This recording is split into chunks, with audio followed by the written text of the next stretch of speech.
YCP జిల్లా అధ్యక్షుడు బూచేపల్లి శివప్రసాద్ రెడ్డి గారు మాజీ మంత్రి జనసేన నాయకులు బాలినేని శ్రీనివాసరెడ్డి మీద చేసినటువంటి వ్యాఖ్యలకు ఈ రోజు ధీటుగా కౌంటర్ ఇవ్వడం జరిగింది.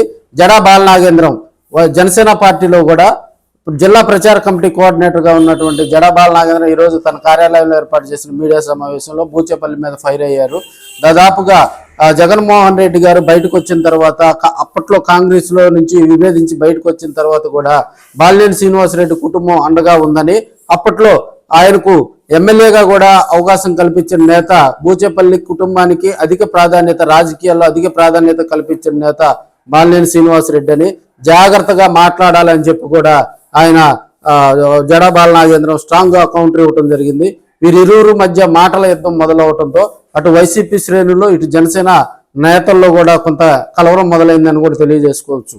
వైసీపీ పార్టీ పెట్టిన తర్వాత నువ్వు జగన్మోహన్ రెడ్డితో బాలినేని శ్రీనివాసరెడ్డి గారు అందరూ కలిసి నడిచారు.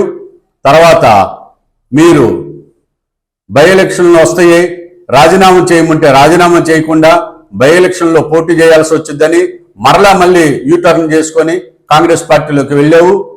నువ్వు నీ అవసరాల కోసం ఆ రోజున, నీ వ్యాపార అవసరాల కోసం నువ్వు ఆ రోజు 2012లోనే నీ అవసరాల కోసం నువ్వు వెళ్ళావు. అది గుర్తు తెచ్చుకోవాలని మీకు మీడియా మిత్రుల ద్వారా తెలియజేస్తున్నాను.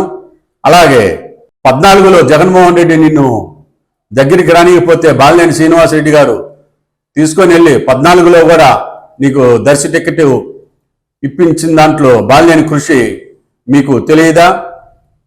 19లో పోటీ చేయముంటే జగన్మోహన్ రెడ్డి గారు, బాలినేని శ్రీనివాసరెడ్డి గారు భయపడిపోయి 19లో పోటీ చేయకుండా దూరంగా ఉన్న వ్యక్తి మీరు కాదా బూచేపల్లి శివప్రసాద్ రెడ్డి గారు?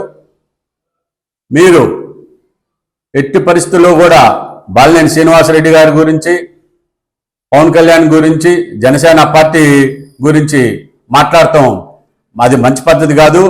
మీరు మీ వ్యక్తిగత విషయాలు మాట్లాడాల్సి వస్తే బాలినేని విషయంలో చాలా ఉంటాయి, కానీ ఇది వేదిక కాదు.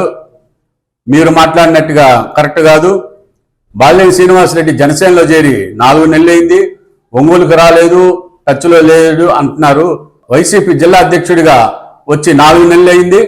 ఈ 4 నెలల కాలంలో నువ్వు ఎక్కడ ఏం సాధించావు? ఒంగోలు, దర్శి ఒంగోలు తిరగటం తప్పితే జిల్లాలో నువ్వు జిల్లా అధ్యక్షుడుగా ఉండి ఎక్కడ వైసీపీ పార్టీ కోసం ఎక్కడ తిరిగేవు?